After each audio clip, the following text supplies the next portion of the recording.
강의 내용을 잠시 돌아보면 첫 번째, 겉으로 드러난 은혜의 집 사역들, 은혜의 집 사역을 지금 성도들이 바깥에서 이렇게 보면 은혜의 집에서 어떤 사역들이 일어나는가 할 때 그런 사역의 내용들에 대해서 잠시 말씀드리고, 두 번째로는 거기서 사역하고 있는 이 선교사들이 선교에 대해서 도대체 어떻게 이해하는가, 선교를 어떻게 인식하고 있어서 그 선교에 대한 선교사들의 이해가 실제로 은혜의 집 사역에 어떻게 영향을 미치고 있는가, 거기에 대해서 좀 더 집중적으로 오늘 좀 말씀을 드릴까 하고요. 끝으로는 은혜의 집 사진들을 좀 몇 장 보면서 은혜의 집 이야기들을 좀 할까 합니다. 말씀드린 대로 겉으로 드러난 은혜의 집 사역들은 화면과 같습니다. 첫 번째 대상은 도시 빈민 사역입니다. 도시에서 가장 가난한 사람들, 아픈 사람들, 고통 가운데 있는 사람들이 저희 사역 대상들인데요. 첫 번째 홈리스, 길에서 주무시는 분들이죠. 캐나다에는 숲이 많아서 숲에서 주무시는 분들 좀 많고요.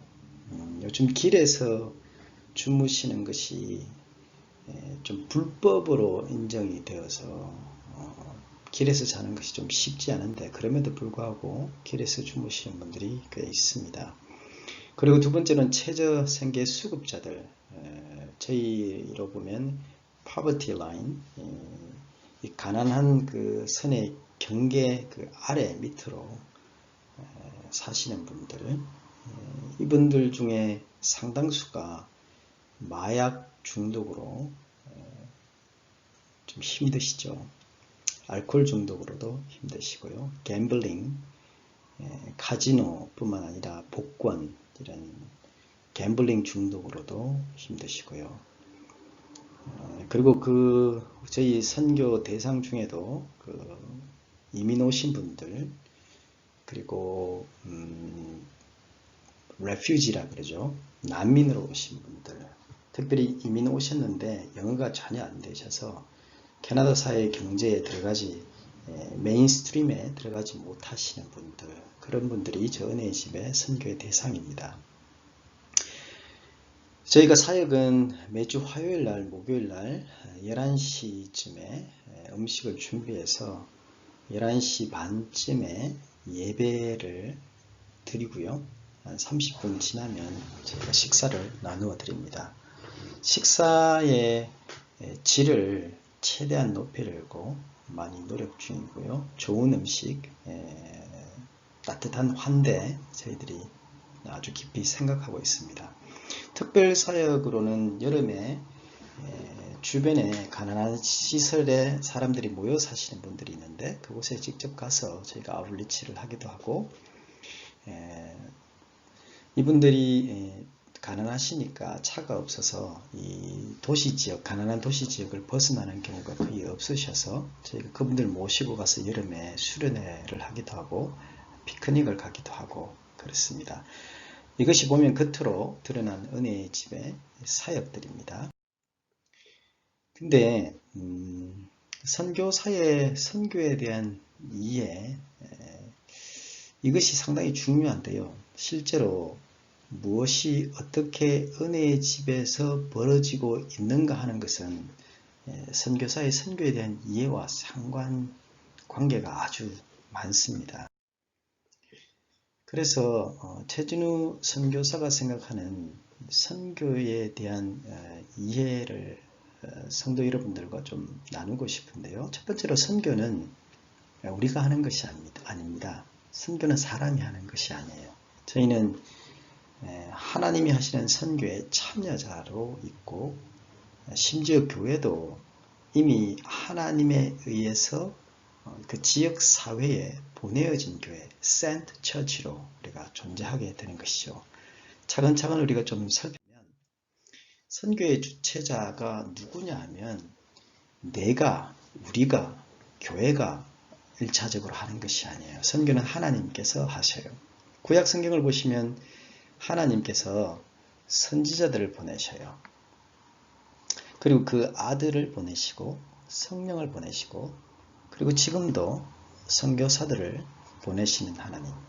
그러니까 하나님은 어떤 의미에서 보내시는 하나님이셔요. 끊임없이 보내시고 선교하시는 하나님이에요. 온 세상을 하나님의 품으로 회복시키기 위해서 사람들을 끊임없이 보내시는 그런 선교하시는 하나님을 우리가 볼 수 있습니다. 근데 이 개념이 왜 이렇게 중요하냐면 우리는 선교의 참여자로 하나님의 선교에 참여하는데 하나님께서 이 보내신 자와 내가 선교의 간 자의 이 차이가 상당히 많습니다.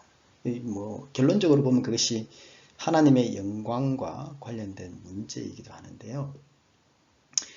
왜 선교 내가 간다, 우리 교회가 열심히 한다, 어느 단체가 선교사를 몇 명 보냈다, 이렇게 얘기하지만 사실은 우리가 겸손하게 하나님께서 선교를 하시고 우리는 운이 좋게 너무 감사하게도 하나님께서 그 선교의 파트너로 삼아주셨다. 이런 겸손한 인식이 상당히 중요해요. 왜냐하면 그게 보냄을 받은 자와 내가 스스로 간 자 사이에 차이점이 뭐냐면 보냄을 받은 자는 1차적으로 하나님이 보내셨기 때문에 하나님이 원하시는 선교를 합니다.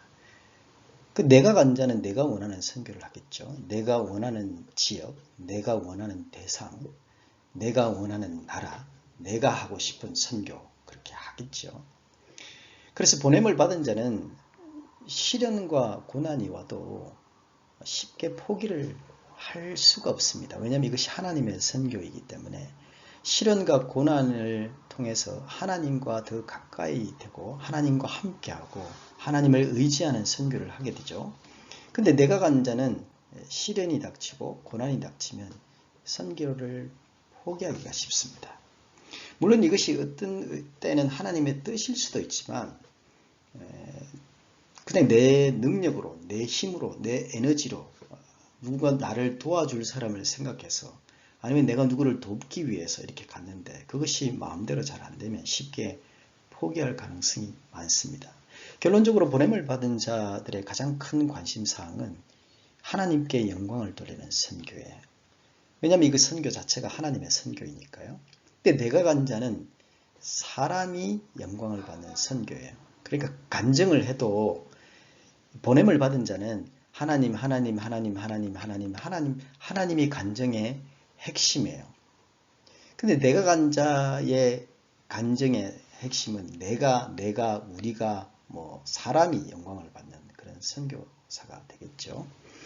그러면 우리가 어떻게 보면 최초는 아닙니다만은 최초의 선교사라고 우리가 쉽게 인식할 수 있는 바울의 조언을 한번 들어보도록 하겠습니다. 선교사의 삶을 늘 살았던 바울에 의하면 우리 예수 믿는 사람의 삶이라는 것은 그리스도와 함께 십자가에 못 박혔습니다. 그러니까 당연히 내가 사는 것이 아니겠죠. 나는 죽은 사람입니다. 그러니까 선교도 당연히 내가 하는 것이 아니겠죠. 그러면 선교는 누가 하는데요?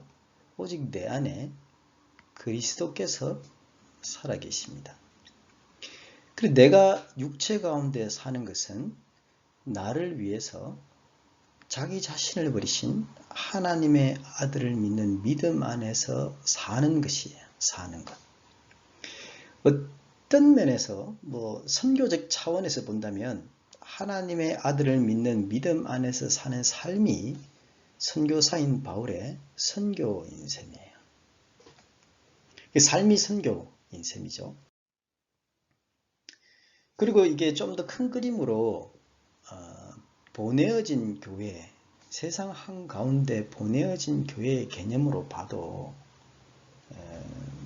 선교는 삶이에요. 삶이 선교인, 선교사가 너무 중요해요. 성도 여러분, 그런 말씀 들어보셨죠? 지극히 지역적인 것이 지역적인 것이 지극히 세계적인 것이다. 이런 말을 누군가 했어요. 그런 면에 보면 이걸 선교 개념으로 말하면 내가 사는 곳, 교회가 현재 존재하는 곳에서 우리는 땅끝의 선교사로 훈련을 받습니다. 지금 여기에서 사는 삶이 너무 중요합니다. 지금 여기서 사는 삶이 제대로 되지 않으면 거기 가서 그 선교지에서 사는 삶이 별로 없어요. 우리가 복음을 전하지 않습니까? 예수님을 전해요. 그럼 이분들이 이제 예수님을 믿겠죠. 신자가 됩니다.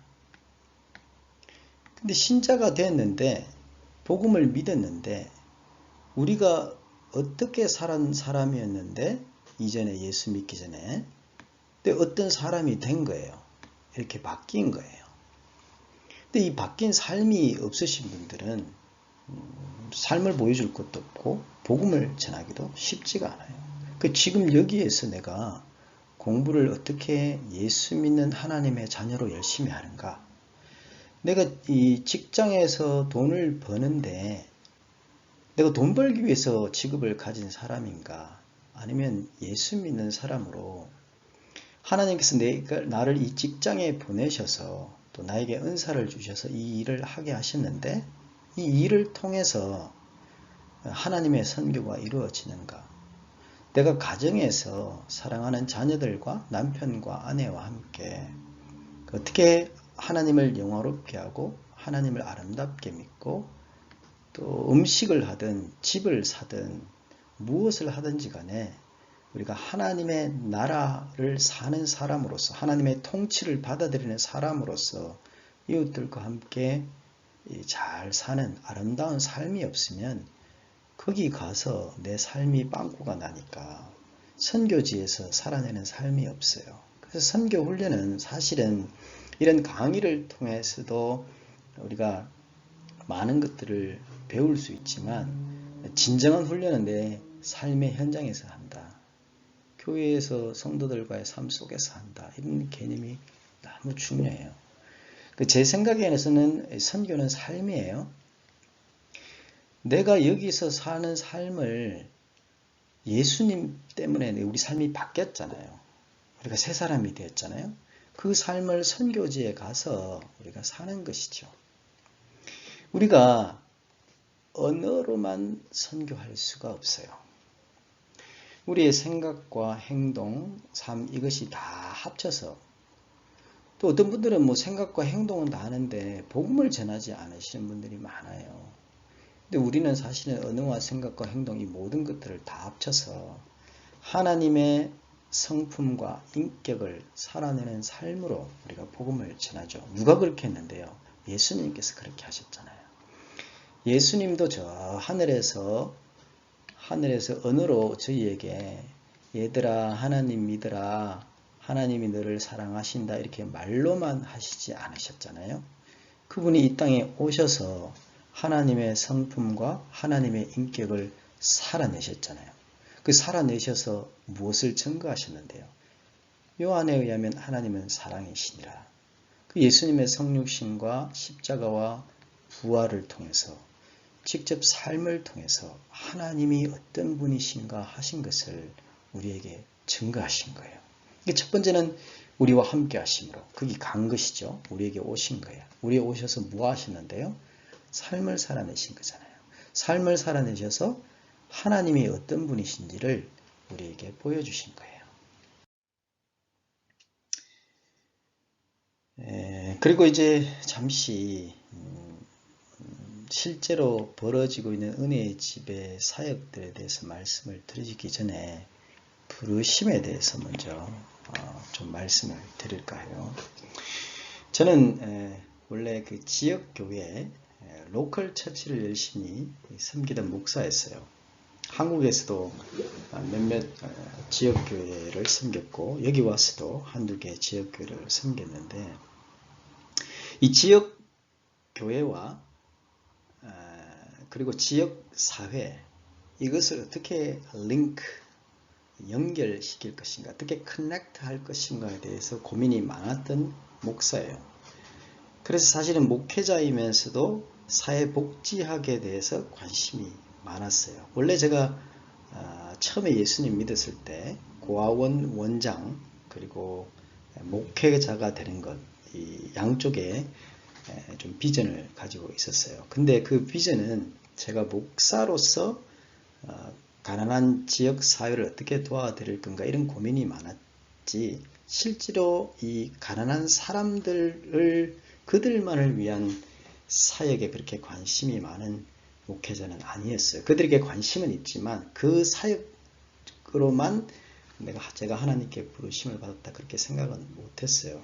근데 이 밴쿠버에 와서 한 텀의 사역을 마치고 그 다음 사역을 준비하는 과정에 아내와 저의 목회지를 정하는 첫 번째 기준은 제일 먼저 부른 곳에 별일이 없으면, 특별한 일이 아니면 제일 먼저 부른 곳에 그곳에 저희가 가는 것이에요.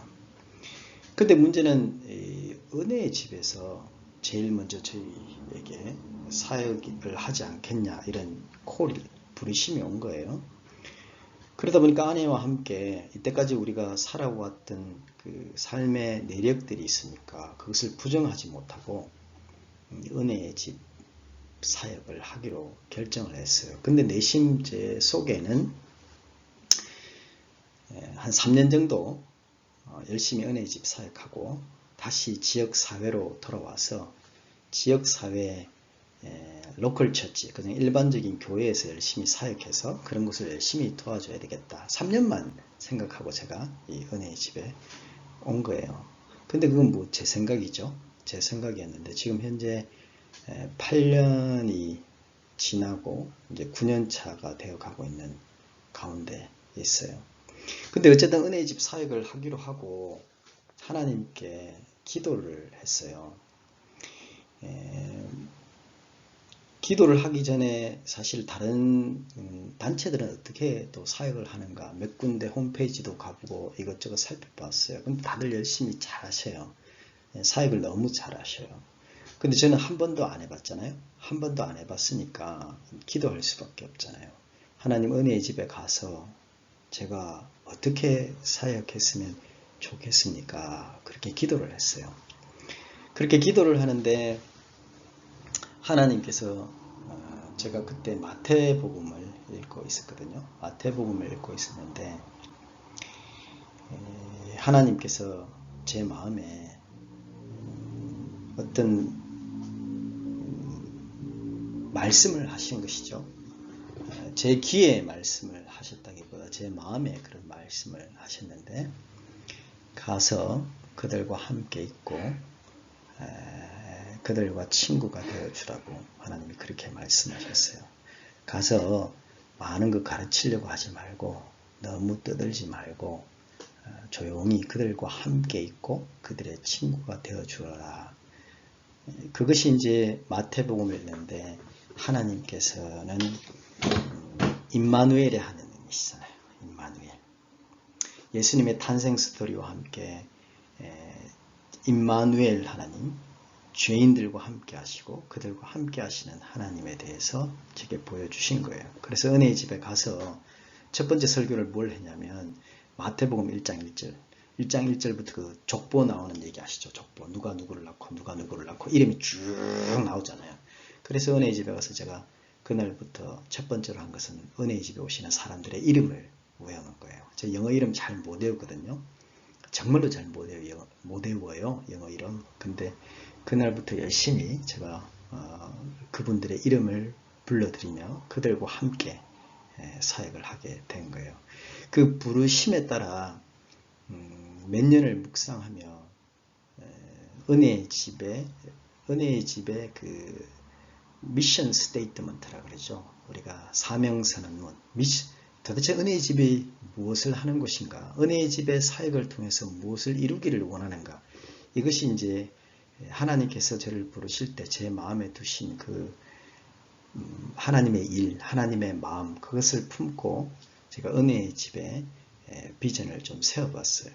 그래서 our mission, 우리의 선교는 우리가 하고 싶은 것, 우리가 사명으로 바라보는 것이 뭐냐 하면 친구가 되어주는 거예요. 누구예요? 가난한 사람들의 친구가 되어주는 거예요. 예수님이 그러셨듯이 그들과 hanging out, 그들과 함께 즐기고 시간을 보내요. 그리고 그들을 겸손하게 품어요.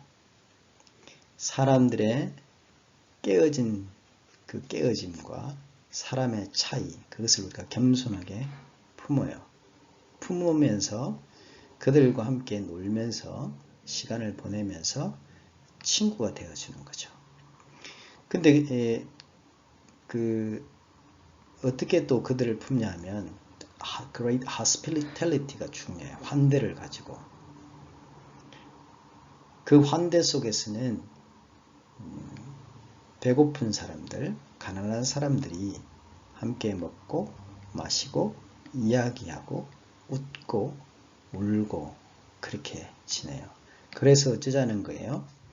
그래서 그들이 예수님의 공동체의 일부가 될 수 있도록 그들의 이웃 가운데에서요.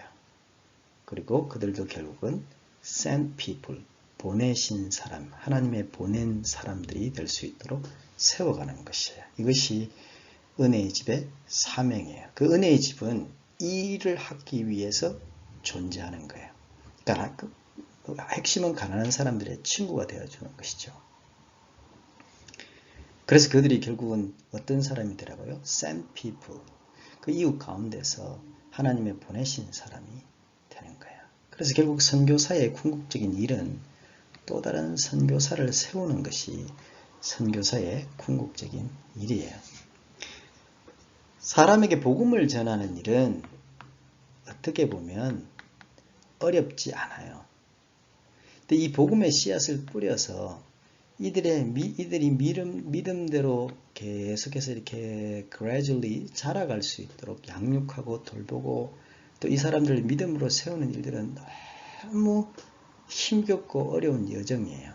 선교의 일은 어떻게 보면 복음을 전해서 이 사람들이 믿음이 쭉 자라서 이들이 다시 복음을 전하는 사람으로 그렇게 세워주는 것이 어떻게 보면 선교사의 일이라고 그렇게 볼 수 있습니다. 은혜의 집에서 외부로 겉으로 드러나는 일이 있고 실제로 벌어지는 일이 있는데 실제로 벌어지고 있는 일들은 이 미션 스테이트먼트에 따라 저희들이 움직여요. 그래서 부르심에 따른 실천들을 이렇게 좀 살펴보면 첫 번째로 은혜의 집에서 먹는 것이 너무 중요해요. 먹는 것. 예수님의 만찬을 저희가 은혜의 집에서 해요. 은혜의 집의 핵심 사역은 먹고 마시는 사역이에요. 근데 우리가 성경을 보시면 누가복음 19장과 7장 이게 잘못되었는데 19장입니다. 19장 10절에 인자 예수님의 메시아닉 타이틀이라 그래요. 예수님의 고유한 메시아닉 타이틀을 설명하는 건데 그 예수님 인자 그 메시아가 와서 하시는 일은 뭐냐면 잃어버린 자를 찾아 구원하시는 일이에요. 근데 누가는 똑같은 언어로 이 인자는 와서 뭘 하신다고요? 먹고 마셔요. 계속 먹고 마시니까 계속 먹고 마시고 먹고 마시고 먹고 마시고 예수님 누가요? 예수님이에요. 예수님 먹고 마시고 먹고 마시면 한국인보다 더 드셨어요. 예수님께서 계속 먹고 마시고 하시니까 이 바리새인들이 예수님을 보고 먹보라 그랬어요. 먹기를 탐하고 포도주를 즐기는 사람이 이게 뭐예요? 알코올 중독이라고 저희가 볼 수 있는지 모르겠어요. 어쨌든 예수님께서 계속 먹고 마시고 하시면서 어떻게 하셨다고요? 세리와 죄인들의 친구가 되신 거예요. 그러니까 이 세리와 죄인들을 찾아 구원하시기 위해서 예수님이 쓰신 방법이 뭐냐면 먹고 마시는 사역을 하신 거예요. 그러니까 이런 선교적인 개념으로 먹고 마시는 것을 보지 않으면 이 먹고 마시는 사역은 그저 가난한 사람들 돕는 사역밖에 안 돼요. 가난한 사람들이 먹을 것을 드리고 마시는 것을 드리고 입을 것을 드리고 그냥 그걸로는 뭐 나쁜 건 아니지만 복음을 전하고 선교하는 것보다는 조금 떨어지는 함량이 떨어지는 중요성이 떨어지는 사역으로 자꾸 생각하기 쉬워요.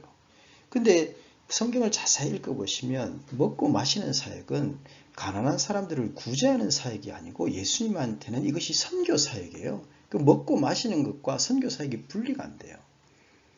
왜냐하면 예수님은 이 잃어버린 자들, 죄인들을 구원하시려고 부르셨는데 그들과 함께 먹고 그들과 함께 마시면서 그들의 친구가 되어주시고 그들에게 삶으로 직접 다가가셔서 삶으로 그들을 구원하신 거예요. 이런 개념으로 볼 때 은혜의 집의 식사는, 최진우 선교사가 볼 때 은혜의 집 식사는 그저 홈리스와 가난한 자들을 위한 식사 대접 장소가 아니에요. 은혜의 집에서 먹는 모든 것, 마시는 모든 사역은 예수님의 만찬, Jesus table이에요. Jesus table. 우리가 그들에게 meals를 provide 하는데 이 meals가 Jesus table이에요. 그리고 예수님의 성찬이에요. 그리고 마지막에 이 말 예수님의 마지막 천국 잔치가 믿음으로 벌어지는 곳이 은혜의 집이에요. 근데 이 먹고 마시는 이 잔치집에 예수님은 언제나 우리 가운데 호스트로, 이 먹고 마시는 일을 주관하시는 분으로, 그것을 연회를 개최하시는 분으로, 아니면 때로 그 먹고 마시는 일에 disguise라 그러죠. 자기 자신을 숨기고 우리 가운데 가난한 자로 와 계시는 분이에요. 그리고 이 두 가지가 중요해요. 우리가 은혜의 집에서 음식을 대접할 때는 예수님 대접하듯이 할 수밖에 없는 것이, 이 먹고 마시는 일이 예수님께서 함께 하시는 일이기 때문에 그래요. 두 번째로, 먹고 마시다 보면 똑같이 여전히 우리가 meals as Jesus table에 대해서 계속 여전히 설명하고 있는데요. 사람들이 먹고 마시다 보면 뭘 해요? 이야기를 하게 돼요. 이야기를 하면 저희는 듣죠. 근데 그 이야기 대부분은 우리의 상처예요. 우리의 아픔이에요. 그들의 고통이에요. 그럼 자연히 이 이야기는 하나님의 치유로 이야기가 돌아갈 수밖에 없어요. 하나님의 자비와 은총에 대한 이야기로 돌아갈 수밖에 없어요. 그러면서 우리는 예수님을 얘기해요. 하나님을 얘기해요. 우리가 예배를 통해서 말씀을 선포하기도 해요. 근데 예배를 통해서 말씀을 선포하기도 하지만 그들과 함께 같이 아파하고 이야기를 듣고 이야기를 하고 하다 보면 우리가 또 주의 복음을 나누게 되죠. 지금 이제 부르심에 대해서 제가 설명을 드렸고, 부르심에 따른 실천에 대해서 지금 실제로 은혜의 집에서 매일매일의 바깥으로 드러난 일, 그 밑바닥에 어떤 일들이 벌어지고 있냐. 첫 번째는 예수님의 만찬으로서의 은혜의 집의 식사에 대해서 지금 설명을 드렸어요. 두 번째로는 The sympathy of House of Grace예요. 우리도 상처 입은 친구로서 은혜의 집에 오시는 분들만 깨어지고 상한 자가 아니에요. 우리 모두가 어떤 면에서 깨어지고 상한 사람들이에요. 그 깨어지고 아픈 상처를 경험한 사람으로서 은혜의 집에 온 사람들에게 우리가 깊이 공감하는 자세로 우리가 그들을 대해요. 좀 전에 제가 비전 스테이트먼트에서 말씀드렸듯이 우리가 그들을 겸손하게 받아들여요. 뭘요? 우리 인간은 모두 다 깨어져 있어요. 모두 다 글싸게 보이는 것 같지만 다 깨어진 사람이에요. 우리는 달라요.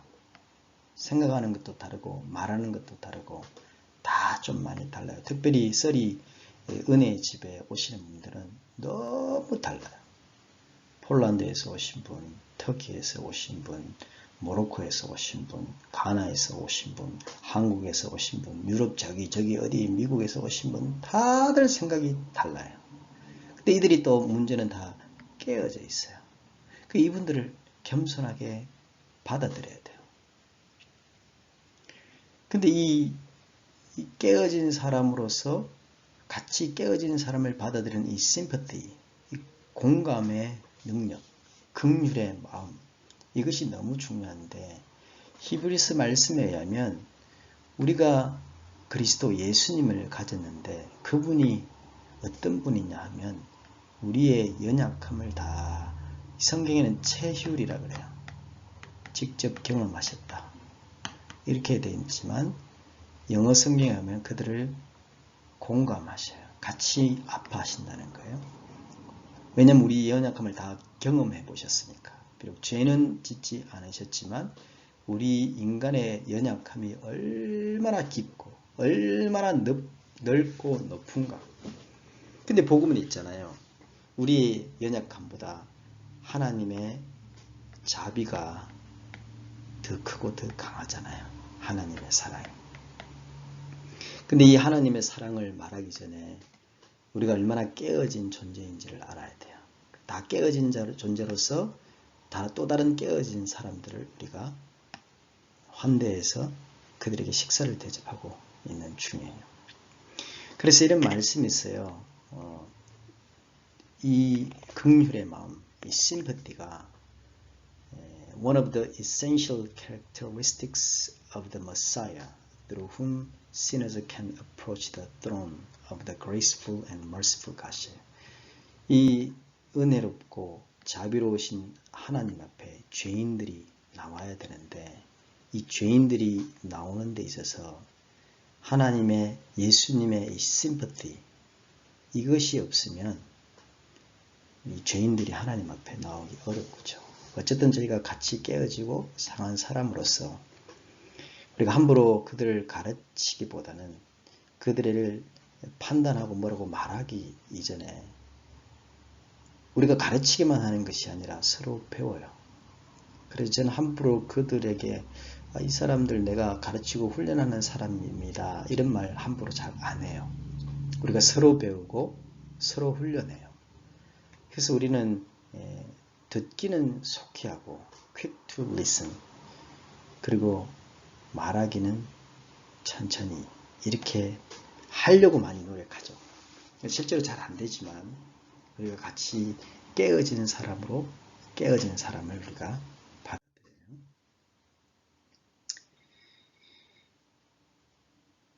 은혜의 집에 오시는 대부분의 사람들은 경제적으로 그리고 육체적으로 그리고 정서적으로 깨어진 분들이세요. 우리 강의를 들으시는 분들 중에도 상당수가 다는 아니시겠습니다만은 다이실 수도 있겠죠. 어떤 면에서 우리는 경제적으로 아니면 육체적으로 정서적으로 깨어있는 사람이에요. 저도 때로 정서적으로 흔들릴 때 있잖아요. 육체적으로 서서히 아플 때가 있잖아요. 경제적으로 우리가 타이트할 때가 있잖아요. 근데 은혜의 집에 오시는 분들은 이게 아주 심하세요. 대부분 나이가 들어가세요. 나이가. 그 대부분 만성 질병들이 하나 둘씩은 다 있으세요. 그 경제적으로 빠듯하시고 그리고 이분들이 제일 심각하게 싸우는 그 적이 뭐냐면 loneliness, 고독이에요. 서구 사회의 가장 핵심적인 단어 중에 하나는 이 고독, 외로움이에요. 이 외로움이 너무 심해서 약도 많이 드시고 술도 많이 드시는 거예요. 특별히 한국 사람들도 술을 많이 드시는데 여기만큼 중독자가 많지는 않아요. 왜냐하면 한국 사람들은 같이 드시잖아요. 근데 여기는 혼자 드시죠. 혼자. 약도 집에서 혼자 하고. 그러니까 많이 죽으세요. 이 론리네스 이게 너무 중요하니까. 그러니까 은혜의 집에서 친구가 되어지는 일은 너무 중요해요. 예수님 우리의 친구시잖아요. 우리를 더 이상 종이라 부르지 아니하시고 우리를 친구라 부르셔요. 친구. 이분들에게는 친구가 필요해요. 우리가 이분들에게 친구가 되어주지만 궁극적으로는 이분들이 예수님의 친구가 되실 수 있도록 우리가 함께해요. 그래서 우리는 이것으로 부름을 받았어요. To be with these broken people. 이 깨어진 사람들과 거리에서 함께하도록. 근데 그게 하면서 뭐예요?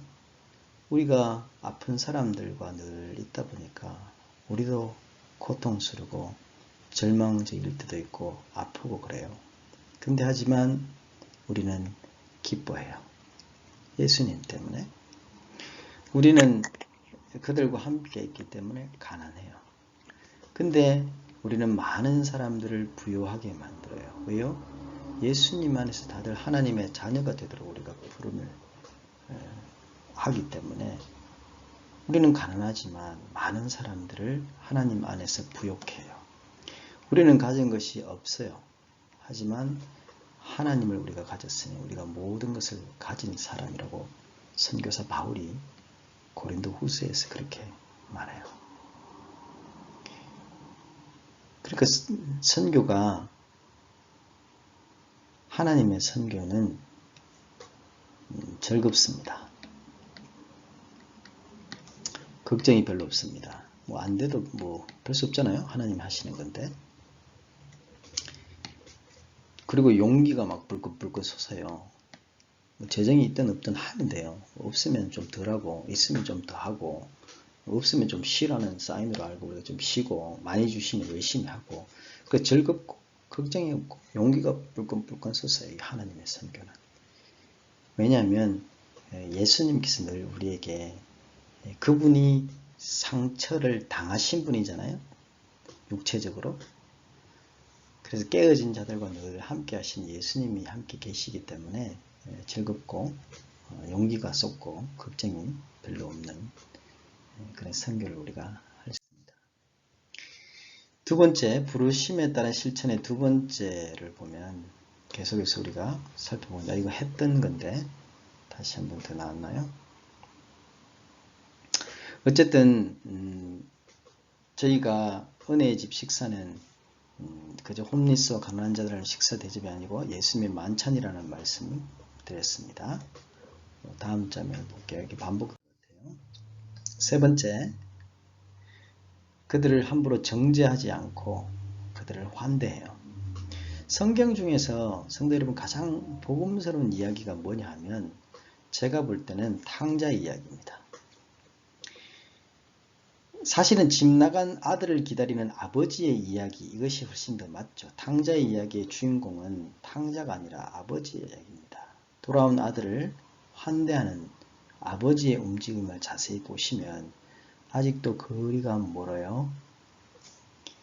근데 아버지가 그를 측은히 여겨서 달려가요. 그리고 안고 입을 맞추고 좋은 옷을 내어다가 입히고 가락지를 끼우고 신을 신겨요. 그리고 살찐 송아지를 끌어다가 먹고 즐겨요. 이거를 따라 우리가 은혜의 집 사역을 하든 교회 사역을 하든 선교 사역을 하면 깨어지고 아픈 사람들을 계속 우리가 저징할 것이 아니라 아직 거리가 먼데 그를 측은히 여겨서 심퍼티예요. 달려가서 안아요. 입을 맞춰요.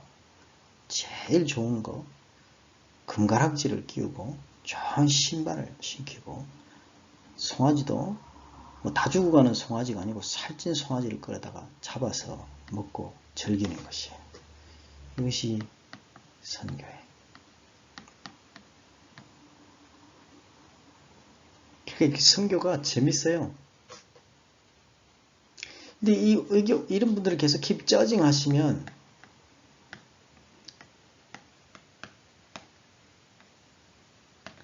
선교가 재미가 없어요. 솔직히 맨날 불평불만이에요. 그것이 그 형이잖아요. 탕자의 형의 심장으로는 선교를 할 수가 없어요. 근데 거꾸로 한번 생각해 보세요. 내가 하나님께 늘 죄를 짓고 나쁜 짓을 하고 그렇게 사는데 하나님께서 거리가 먼데도 불구하고 저를 측은히 여기시고 달려와서 안고 입 맞추시고 좋은 옷 주시고 가락지 끼우시고 신을 신기시고 살찐 송아지 잡고 먹고 즐기자 이렇게 하시면 너무 행복하지 않으시겠어요? 우리가 이 행복한 선교의 사역을 하고 있는 것이고 저는 실제로 그렇게 은혜의 집에서 하고 있으니까 가끔 뭐 제게 오셔가지고 누가 선교 힘드시죠? 어려우시죠? 이런 얘기 하는데 뭐 어떻게 말씀드려야 될지 모르겠습니다. 뭐 제 얼굴을 한번 보시죠. 행복하게 선교하고 있습니다. 즐거운 일이에요. 너무 즐거운 일이에요. 은혜의 집 와서 사역하면서 제가 복을 너무 많이 받았어요. 그 복을 좀 나눠드리고 싶은 생각이 많은데 어떻게 해야 될지 잘 모르겠네요. 어쨌든 실제로 벌어지고 있는 은혜의 집의 사역들에 대해서 말씀드렸어요. 첫 번째는 예수님의 만찬, 첫 번째 말씀드렸잖아요.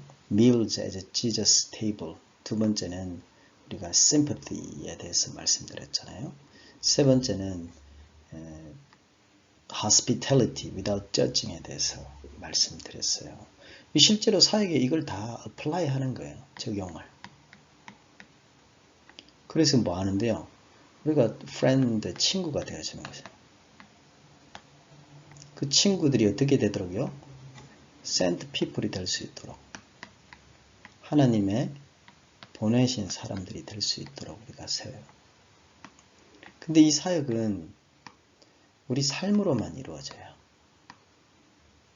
그 삶의 실천적인 항목들이 뭔데? 1, 2, 3 지금 했잖아요. 네 번째는 우리가 friendly dialogue라고 해요.